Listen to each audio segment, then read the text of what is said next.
Hey,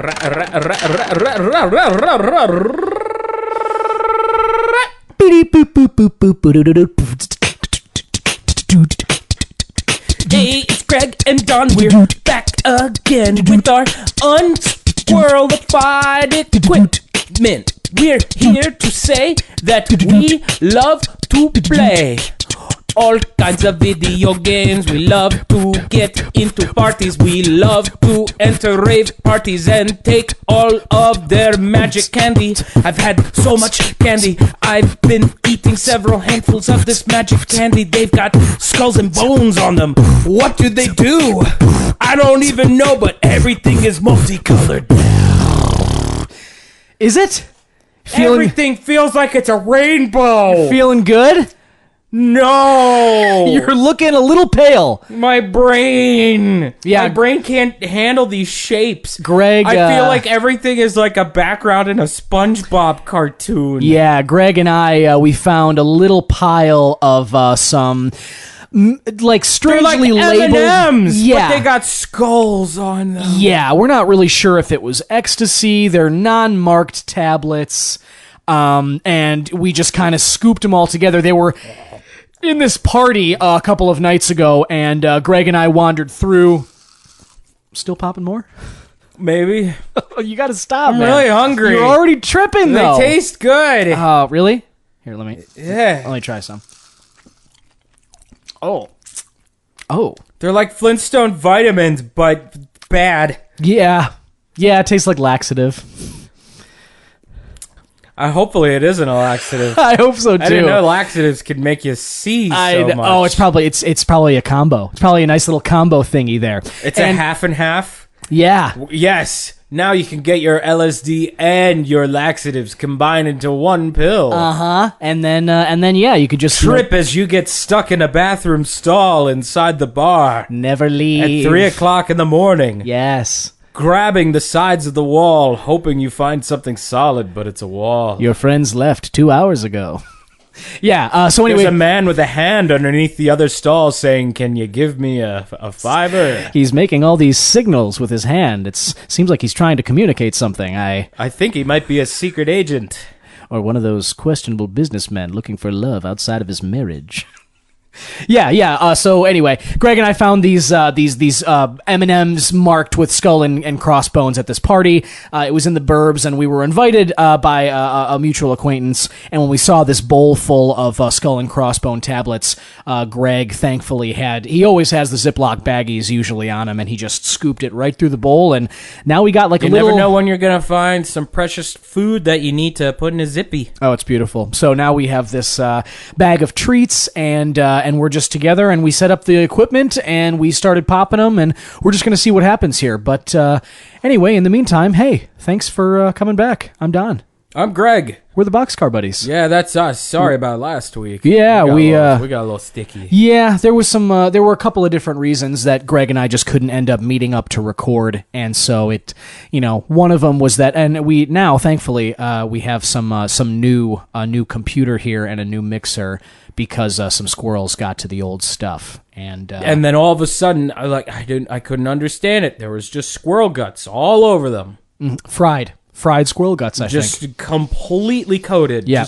I don't know how that happened. No. Yeah. I don't think laptops, I didn't know that they would explode upon contact with squirrels. I didn't know they had safety features. No. So, but anyway. Sure enough, Scummy had some leftovers, and when I came to visit him last time, he just seemed to just not pay attention as I raided his house. He's been very involved with his latest series of experiments. He's always going on about the future of the human race is going to mix with plants, like our futures are intertwined, and I think this experiment, whatever he's doing now, has to do with that. I'm sure he's some kind of weird philosophical thing. It is, yeah. He's always going on about Plato and Aristotle and stuff. I don't like Plato. It's too salty. Yeah, I've never liked the taste of it.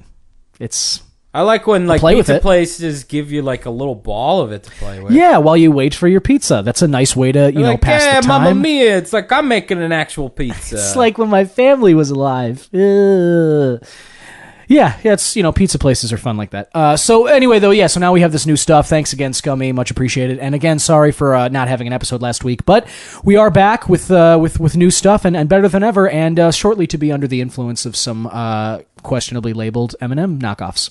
But hopefully before that kicks in, I wanted to get together with Greg to talk about some content, which is what Greg and I do as two homeless bros in Chicago. We like to meet up whenever we can and set up this equipment so that we can talk about some movies or games or music or books or TV shows that we may have watched or played or listened to and all that, and then what we liked about them or what we disliked about them and if it's worth your time. So I wanted to tell Greg and you about a book that I just finished reading. Wow. Took me a long time. It's a heavy read.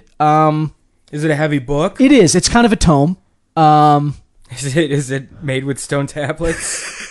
So I think they're working on that. The covers are stone tablets. It still has papyrus in the center.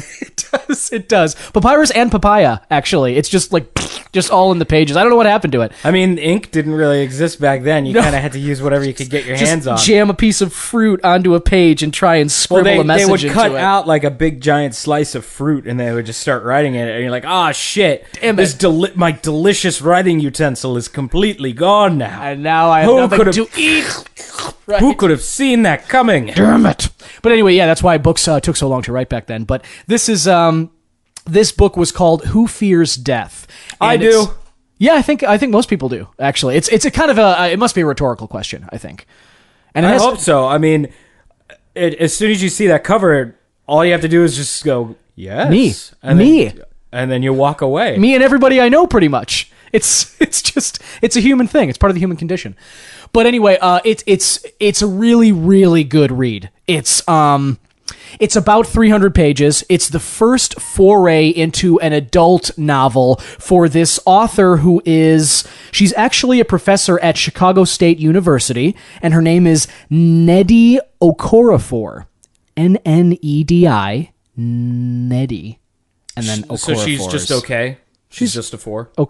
Okay, or a 4. Depending on the light, I'm pretty sure. If you want to go a few notches down. Yeah, it's just, I'm sure it has to do with how she's taking care of herself, like the lighting in the room, what she's been eating. It's actually her usual rating for everything.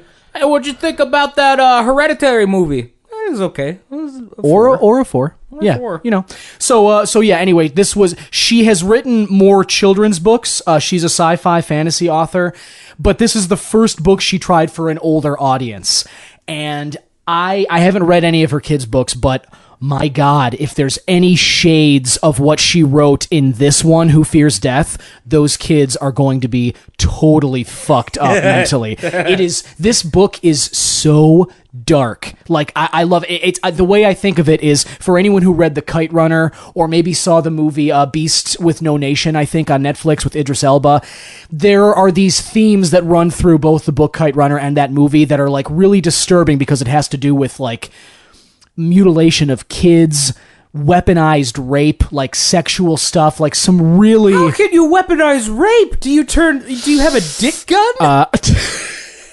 That would be a different kind of weaponized rape. Yes, it would be unique. If you want to know more about weaponized rape, read Who Fears Death. When you say weaponized rape, the only thing I can imagine is that they make a machine that's good at rape. It's like Tony Stark is contracted. It's the Iron Rape. Oh my God. Oh, that would be horrible. The Iron Man suit just flows in and he comes out with like 10 razor dildos. I'm pretty sure we're heading in the Marvel Universe for a fan movie, Iron Rape. I'm pretty sure it's coming. The new supervillain, Dominatrix, against Iron Rape. Come on! That's yeah. I didn't know that you could actually turn rape into a gun. It's significantly even more disturbing than that, if you can imagine it. I won't go into detail, mainly just because it's kind of disturbing, and I don't really know. What is it, like corporal punishment? If you don't pick up your dog shit, you're gonna get raped. No, it's more along the lines of it's based on some real life stuff that happened in Sudan, and it's basically when one culture would attack a village, rape all the women, and impregnate them, and thus have a bunch of babies of like a mixed race race thing, and then they like judge the babies, but they change this culture if you do enough raping, you know? Oh, so it's kind of like those lizards that would like eat bird eggs and then lay their own eggs in there. So then the lizards would hatch out and then eat the bird. I didn't know about those, but it's similar. That's like a real nature thing. I forget the breed of lizard it is, but sounds like similar. they eat the fucking baby bird eggs and then leave their own eggs just to be like, yeah, bitch. That's a long con. It's pretty impressive for those lizards. That's more like a Trojan horse thing, I think. Which, you know what I mean? Where you're like, but if you're purposely like impregnating an entire tribe in order to overtake them and take a bunch of children, that sounds exactly like that. but it's not a surprise. There's no pop up when you're thinking that it's like, oh, I'm not pregnant. I and then mean, a like baby it was a pops surprise out. when they came over.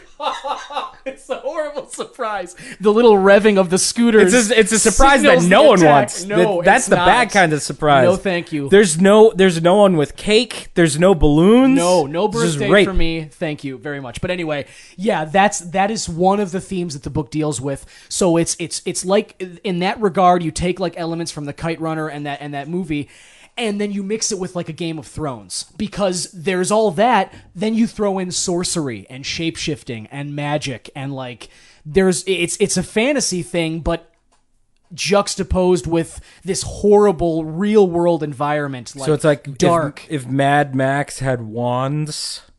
Yeah, if Mad Max took place in Hogwarts, you know what I mean? Like if everybody was just if there were magic spells and everybody could do that, but also in like a dystopian desert climate. Yeah. Dang. Yeah. It's the writing is brilliant. It's the way that she the way that she's able to sort of paint these very, very visceral pictures, leave you with haunting impressions. Some chapters are, very, very short. Some of them are like half a page. And then there's other chapters that are like 10 pages maybe. All right, lady, make up your mind. The pace is too much. Jesus Christ, why is this chapter only 3 words? They all died. Chapter 20. The end. The next gang gets murdered. Okay. Or a 4.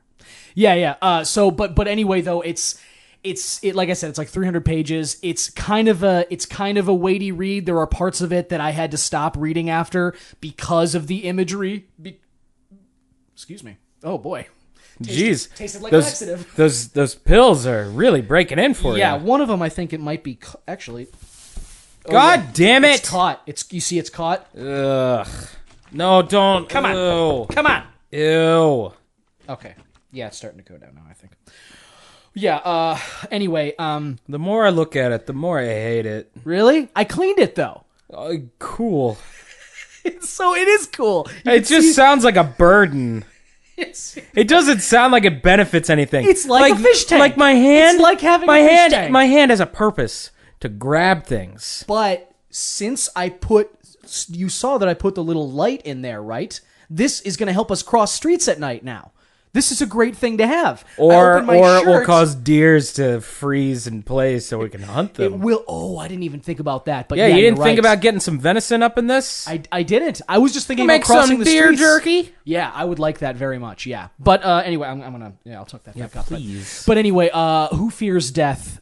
Neddy Me. Okorafor. Greg does. I do too. But the book, totally worth reading if you like Game of Thrones, if you're into sci-fi fantasy, and if, just be prepared. As I said, it's a very dark and disturbing story. Genital mutilation, oppression of women. Like, it's very, very much... But on that same note, it's very...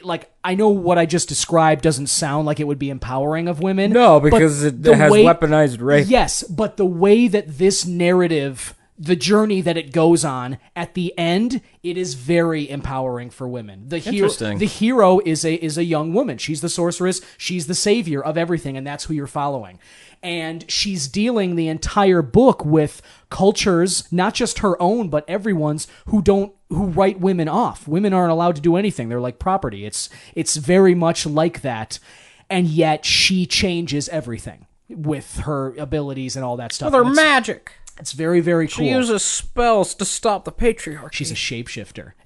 Wait, really? Yes, and that's badass. And the description of the shapeshifting is so good. Like she does such a good job of bringing you along for like the shapeshifting. What ride. is she like in pain as it happens? She's like, "Oh God, my hand is turning into a bat wing." And there are several parts that like something goes wrong and she doesn't quite understand it and things get fucked up, but like it's a great journey of of a hero. It's a hero's journey, and it's, as I said, it's in this dark, disturbing African country. But I very, very much liked it. It's very much worth your time and the effort to read it. And I would not be surprised if it ends up being made into a movie or miniseries one day. So you might wait for that, but I would read the book. It's worth it. Interesting. Yeah, that's all. That's all. Wow. So what do you got? I was able to get my hands on a sequel to a game that I had recently just played. A squeakquel? Yeah, so, yes, I went over to Scummy's house because the thing that was on the top of my head, next to getting new equipment, was I really wanted to watch Alvin and the Chipmunks. Yeah, the squeakquel. You didn't watch that, though, did you? Oh, I certainly did. Me and Scummy sat down. We were like, "We're gonna watch the Squeakquel," and he's Scummy like, watched it with you. He didn't know what it was. What's this movie you putting on then? It's a movie about chipmunks. I like chipmunks, all right. Yeah, they're really cute and they sing music. Oh, they're singing chipmunks then? Yeah, they're real cute, real good at it. Let me make some That popcorn. David Crossman's in it. David Crossman? Ah. Who's Crossman? Yeah, he's the man that does CrossFit, but he's a man. Oh. Yeah. All right. Let's make some popcorn then. Yeah, you go and make some popcorn and take, 4 or 5 hours, depending on how long it takes you to make popcorn. Yeah. And I'm scrolling through his PlayStation. I see that he has Gravity Rush 2. Dose. So you talked about the first Gravity Rush, right? I did when I was helping out that NASA park thing. Yes. So this is the sequel that came out last year to Gravity Rush, which is it's like a French noir anime in which the main character and her former rival turned best friend have the ability to shift their own gravity and everything that they're in contact with. So you're able to generate stasis fields where you can pick up objects and use them as projectiles, or you can pick up people to move them away from certain areas. Right. And then you can fly freely through the air depending on like how much gravity meter you have. Nice. This stays in line of the first game, but it just improves so much more of it. It's a really just fun game and fun story about a amnesiac girl who's like, I can be a superhero. This is fine. With this made-up crossover of French and Japanese language. Fun. That is, at times, I think very cute, and other times where I'm like, boy, that doesn't I don't think you meant to say that word. I'm just wondering how it would sound. Like if someone had a French and Japanese accent. It's very, very weird because there are times where I can tell that they're saying something in French, and then other times I'm like, I can't tell what this is. Right. But it's very much a made-up language. And croissant. They never say croissant. Man, that's such low-hanging fruit. The main character does say oui. Like wee a lot. Just in like in an excitement way, or well, like an affirmative? when you're in combat and you can do a gravity kick, which is like you cause your speed to go triple the speed, so you can do like a really high powered kick. Hell yeah! And sometimes when you do that, the main character cat goes "Aki." That's Spanish. Aquí here. Aquí. Wow. Did they? I remember you were talking in the first game. You said that when you were doing those kicks, the detection of like your target wasn't like the hit detection. Guess great. what? Did it's still just as bad. It is just as bad, so if not sailing by your if not worse, Aki. because of exactly like that. But one of the main features from this game is. Now there are 2 additional gravity styles of combat you can use, or just in general platforming. So, normal gravity, your weight is fine, but you can still make yourself fly. And the only attack things you can really do are high speed kick into someone's face if you're flying, and being able to pick up, projectiles and throw it at things. The two new abilities, I think it's like Jupiter style and low gravity style. I forget what the low gravity one's called. But with the low gravity one, it causes you to be really, really light. And it makes you very awkward to control. Ooh. So you can run faster because you have no weight to you. You also have a super spring jump. Ooh. And a spring dive, which makes a lot of traversing areas really fun. Cool. The problem is that most of the worlds are not designed for you to use those powers. They're designed for you to just fly somewhere. I see. You're thrown into puzzles and story events a lot where you'll need to use those powers, but when you're in the overworld, not a whole lot of chances to do that unless you're doing some of the side quests or some of the side challenges. The light stuff is really cool. The heavy style, like the Jupiter style, it causes your gravity to be fucking heavy. So your slide is way faster than the other two styles, but it can hit things and it's hard to turn. Okay. So it's very easy to change it to the styles too, because there's that like little map button that's on like a PS4 controller. Sure. All you have to do is just flick it up and flick it down, or tap it, and you can change into whatever style you want. So in the middle of combat, you're like, there's a bunch of really fast enemies by me. I'm gonna go light gravity because there's a homing attack and an auto attack. Right. But that also gets back into that problem I had with the first game with the hit detection. Yes. The camera goes fucking crazy That sucks. when you're doing like auto kicks. If you're fighting a big enemy, my god, yeah. like you give yourself vertigo playing this. Where like my head is just like, oh my god, my brain. Right. Just fall out of your chair. Yeah, the heavy style is really good for combat because your attacks are so fucking powerful. Like your normal physical strength, you can just hit like most small enemies and kill them in one hit. You also have an ability where you can charge up a massive like dive kick. Yeah. And if you collide with the ground, it causes this huge explosion. Nice. The problem is if you're charging that and you get hit, you lose the charge. Yeah, that's and pretty late typical, game, though. most of the enemies have projectiles. So Okay. you like So it's hard. Later in the game, you really can't. later do in the charge game attack it much, gets fucking crazy sometimes, where there were moments where I was like, I have this on normal difficulty. I'd switch it to easy because I'm like, I just want to get through this. The combat has never been fun with Gravity Rush. It's the flying around. Like the flying around and platforming stuff is way more fun and interesting. And then also the characters are really enjoyable. They're still enjoyable this time around. I really like that. So there's two sections of the game. The first part of the game, you are in like this, I want to say it's more of like a crossover of like Morocco and like steampunk. Like it's like a steampunk like desert city, or like interesting. like old. It's got like an old city vibe to it. It's got a little bit of like Indian inspirations in it as cool. well. It's very, very cool. I really like that area more than the first game's main area, which was like steampunk noir France town. Right. Because there's so much open space for you to be able to freely fly around. Also, the different areas you go to, they're all connected by like height. So like there's a battleship that's like all the way at the top of the area.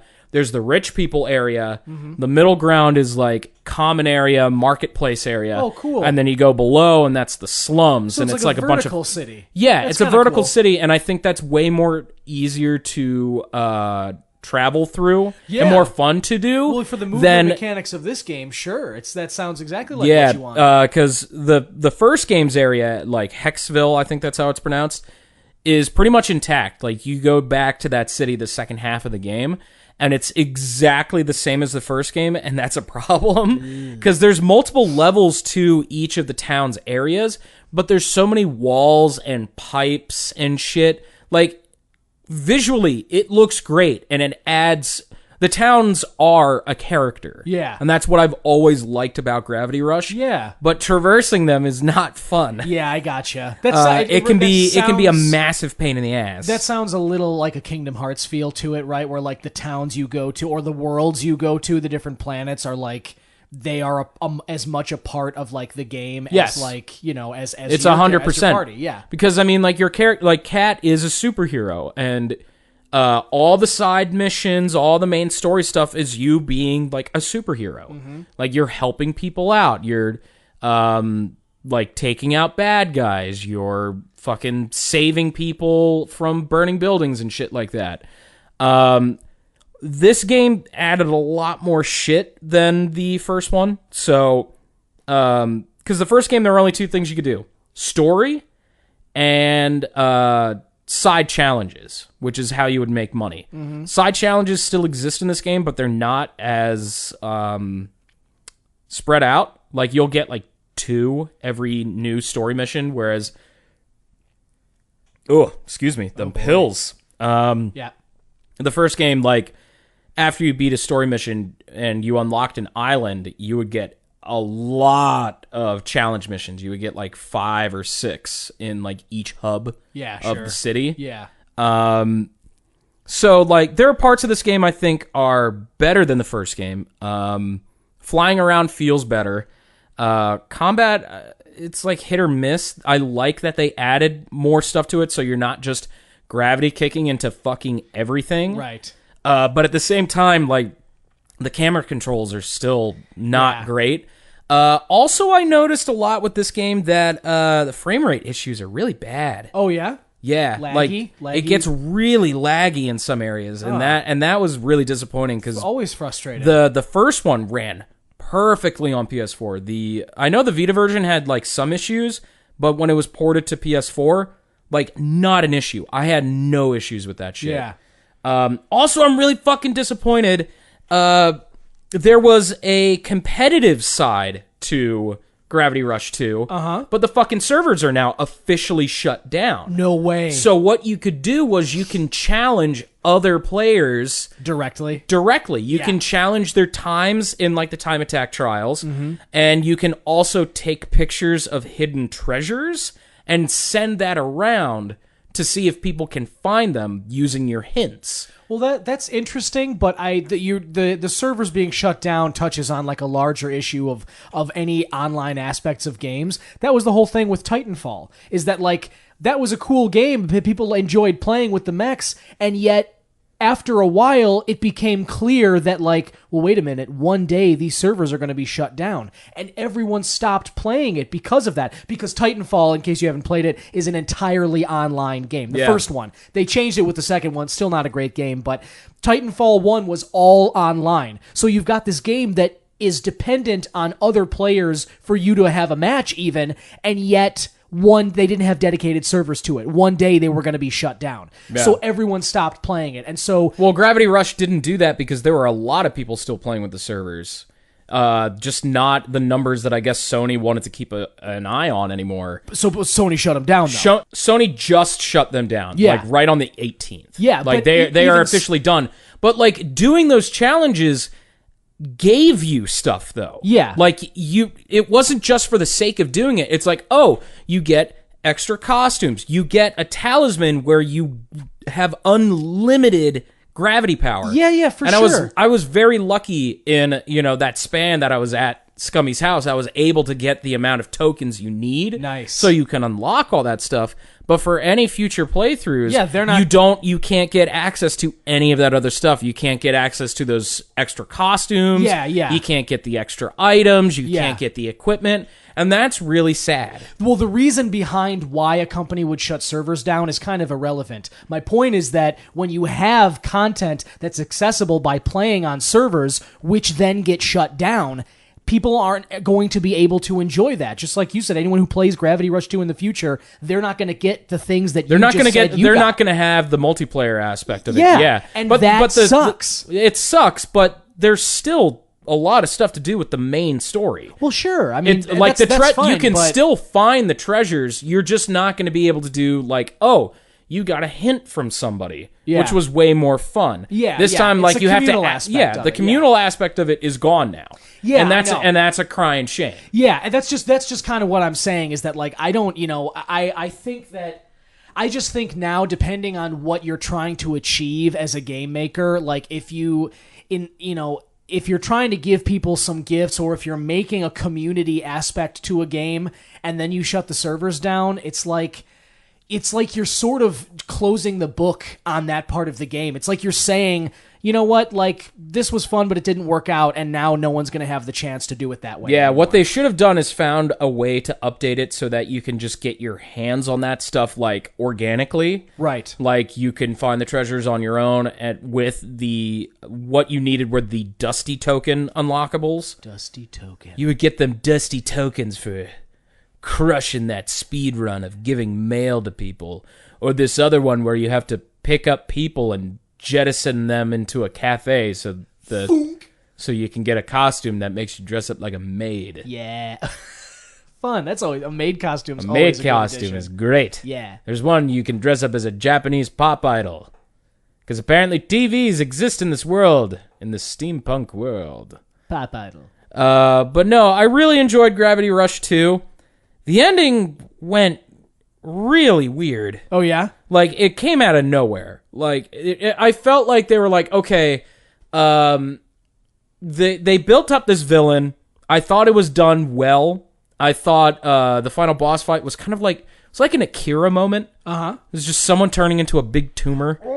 And I thought that ending was like, all right, that's pretty satisfying. They're dead.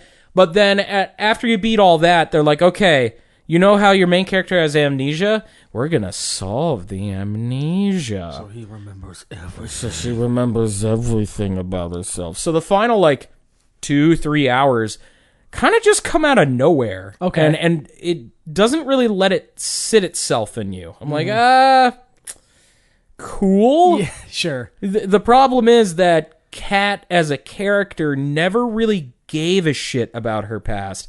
And that's why I liked her so much. Yeah. Because, like I said before, I like the story. I really like the characters. Kat is a really good character. Mm-hmm. She's like one of the few main protagonists in a game like this where I'm like, you're not annoying at all. Right. Like, she's overly chipper, but she's also very sarcastic, and she can definitely be like, screw you. Yeah. Like, yeah, right. Stand up for herself. Yeah, and shit. she's really fun. But a whole big part of her character was that she's like, I don't understand how I got these gravity powers, but I'm going to put them to use. Something in me is saying, you should be a good person, and that's what I want to do. Yeah. And then the reveal of what she is, I'm like, I don't care. I liked who she became anyway. I liked who she was, yeah. And I liked that in the first game. She was like, I don't really need my past to know what I am now. Right. So getting this reveal of what she is like, So I gotcha. Also, there's also a DLC that's attached to it for free, where you play as the other character, Raven. Uh-huh. Same exact powers. That sucked. Raven's side story sucked. Yeah. Really big time sucked. It was not fun to play. It was really stupid. Raven's side story is not great. But overall, you like the game? Overall, I still enjoy the game. I enjoy it kind of like playing like Spider-Man 2, where I love swinging around. I love flying around. I love doing the challenge stuff because that stuff's actually well put together of you going through the goals and whatnot. Combat still stinks, and that's unfortunate, and I think the final leg of the story is pretty rushed. Yeah. You could say it's gravity rushed. I just fucking got a little gravity rush in my head. I think these are starting to kick in, bud. Oh, these have been kicking in since we started the program, dude. Oh, not for me. I just got hit with a huge visual, though. You look like you're melting into that chair, buddy. I mean, maybe I am. Oh, don't do Don't do that. Well, you don't want me playing with my voice. You don't want me. I can't. I can't take it. Okay. All right. I'm just melting like a butter stick in a microwave. Oh, good. All good. I'm melting like the ice cream cone on the sidewalk. Do you taste like ice cream? What do you got? Salt. Salted caramel? Pepper. Vinegar. Okay. And dirt. Okay. That's all right. I'm not... Are you sure? I mean, I got plenty. No, it's maybe later. It's refreshing. Yeah, no. It's very savory. I think my appetite's all like think right like now. a Salisbury steak, but covered it in dirt and hair. No, it's yes. maybe later. But okay, so Gravity Rush 2, check it out. Worth it? Worth playing? I think it's worth playing. It's very cheap now. It's been out for like a year and a half now. Sucks about the servers being gone, but it's still fun to play. Yeah, and if you can, like you were saying, if you can still get at the content they were giving you, then that's not terrible. It's just, if it's exclusive to that play, that would be terrible. But, okay, cool. Well, the last thing that I'll just mention, Greg, I also saw a movie. I went back to that, the Stony Island feeder. Down by the Bishop Ford, down to his dome. Oh, his big, like, hut made of, like, street signs? Yeah, with all kinds of goodies from, like, all over, not even just Chicago, but, like, the tri-state area. Like, this whole Midwest. He gets all kinds of good stuff. So I went down there, and he was, he was showing a screening. He got, he's got tons of DVDs. Stuff always comes through there. And this particular weekend, he was showing a movie called Gringo, 2018 action comedy, I think, is the classification. It is directed by, I believe it's Nash Edgerton, and Joel Edgerton is one of the stars of it. Charlize Theron is also in it. Ooh. Let me borrow your hand briefly. God damn it. Just so that you should just look at this stuff beforehand. I do. I just can't remember it, and I'm on drugs right now. So you call them drugs. I call them happy M&Ms. Yeah. Well, scary M&Ms. They're both. They can be both. David Oyelowo. What's up with these names? Are hard today. Maybe you should get out and learn how to speak, stupid. The letters are moving together. The letters are combining into a new word. Wow. It says, Don is a wiener. Yeah, it's hard to read. Nash Edgerton was the name of the director there. But yeah, David Oyelowo is the lead. Tandy Newton is also in it. There's a bunch of other like just random people. Amanda Seyfried plays a part. The Oyelowo guy is like this typical nice dude, married to a wife. He works for a big pharmaceutical company. He is valuable to them, but everybody runs over him like all the time. Like nobody appreciates him. Everyone's kind of taking advantage, using him, but never giving him like what he wants or whatever. And as the movie starts up, and he's got his job in Chicago, and he goes to Mexico a lot because of this plant. And as the movie goes on, it's revealed that his bosses, Joel Edgerton and Charlize Theron, are they've been scheming something which is illegal, and Harold, who the lead guy's name is, he's not aware of what they're doing. So they're sending him to Mexico. The cartels are involved, all this shit, and he doesn't even know about it. And they're basically trying to sell this like marijuana pill before it's legal and all this stuff. And the story kind of goes from there. Basically, like Harold goes down to Mexico this one last time, starts to figure out something's not right, and then instead of getting on the plane back to Chicago with his bosses, he decides to leave the hotel that night, go to a different motel, and call work and pretend like he's being held captive by the cartel and asks for a $5 million ransom. That's where the movie really starts to kind of like take off, where it's like everybody's trying to get Harold back, and yet he doesn't want to come back, and there's these side characters that cross over with him and such. But so that's like, it sounds interesting that way, but the movie overall was very middle of the road. It suffers from that thing, I know we've talked about it before, Greg, with action comedies, where it's not very funny and it's not very actiony. It's too bland of both. It's just Oh, that's bogus. yeah, like that you could tell that some of the real humor is supposed to come from like Charlize Theron and the Joel Edgerton guy, just of what dicks they are. And Charlize Theron always does a good job, but it's like that's not the kind of stuff that like you laugh out loud about. It's just like how much of a bitch can she be, and how funny is that supposed to be, So it's not really super funny. I enjoy these types of movies where the nice guy who gets like shit on the entire movie but ends up on top. Like I tend to like those, so I didn't really mind watching it too much, but I don't think it's necessary for people to look for. It's very middle of the road. So you're saying that it's okay. Or a 4. Or a 4. Yes. Yeah, exactly. It's just it looks like it would be good, and I know like when you're surfing on, whatever your streaming device would be, that or comes up under comedies. Yeah, or a surfboard. But so that'll come up and it looks like it'd be good, and it's just not very good. There were a few I probably laughed less than 5 times, like a handful of times throughout the movie. Dang, that sounds really boring. Yeah, it was pretty dull. For long stretches of it, it's just like, okay, let's move this thing along here. So yeah, Gringo it's a 2018 movie, and I just, it's not very good. Well, speaking of things that's not very good, would you like to answer some GGGregslist? Sure, but you read it, because I'm done reading now. Yeah.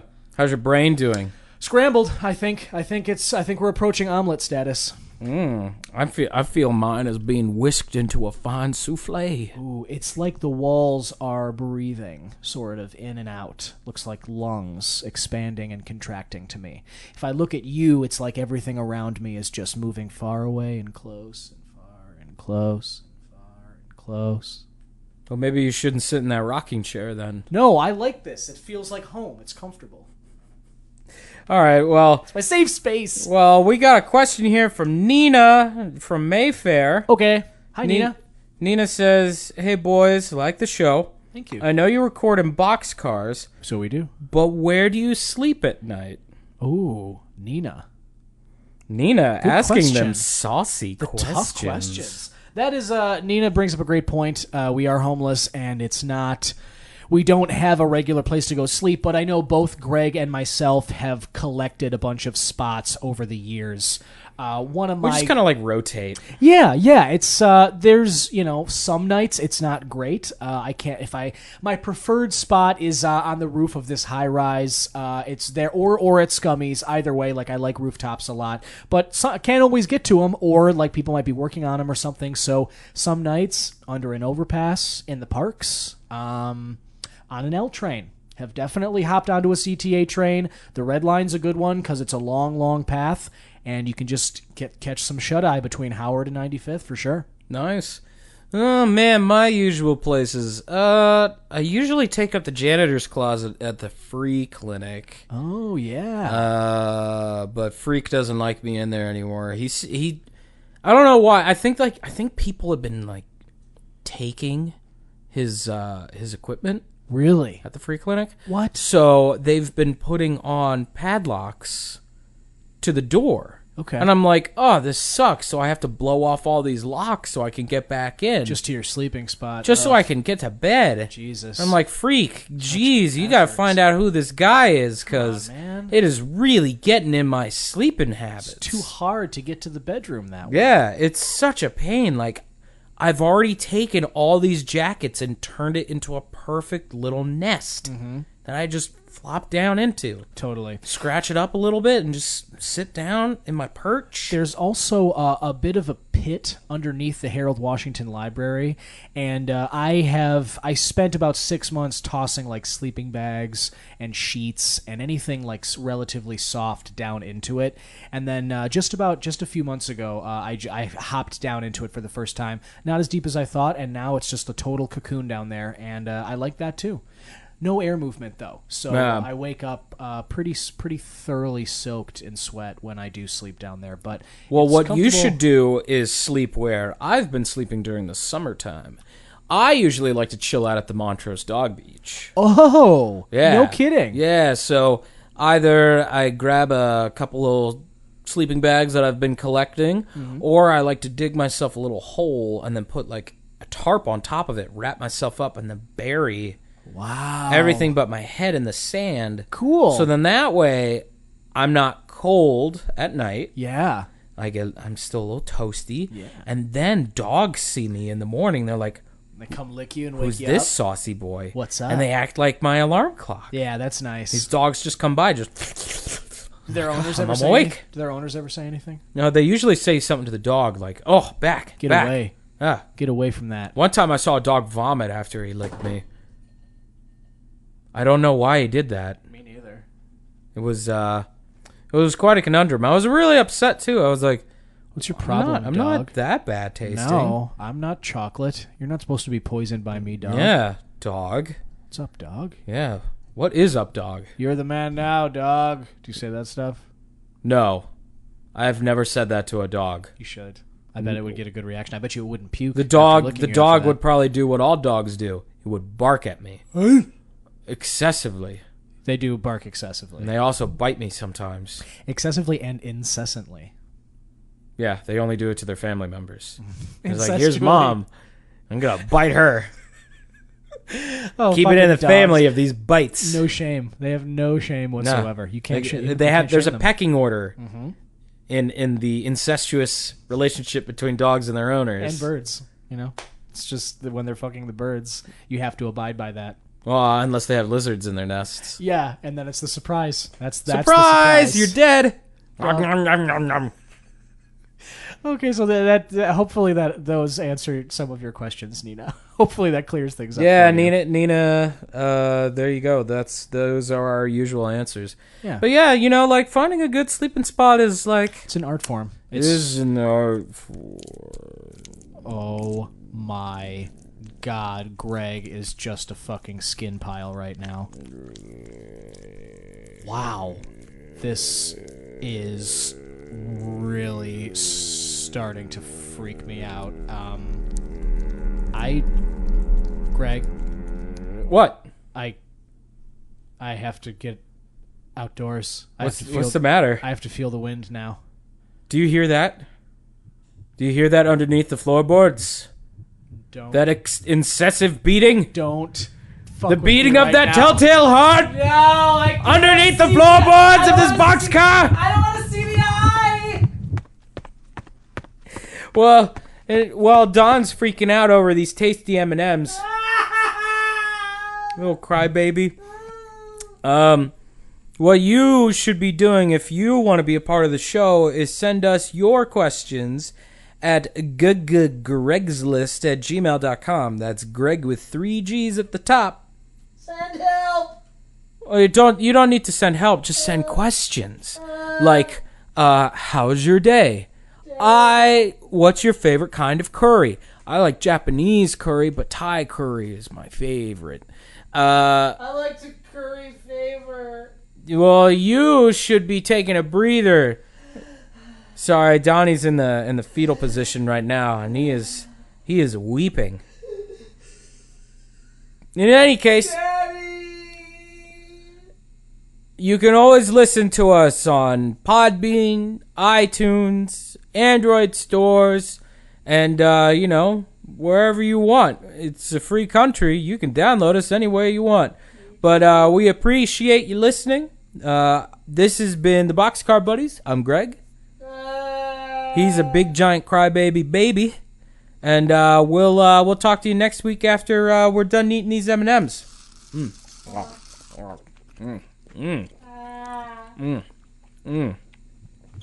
Does it seem like time's been getting really slow for you?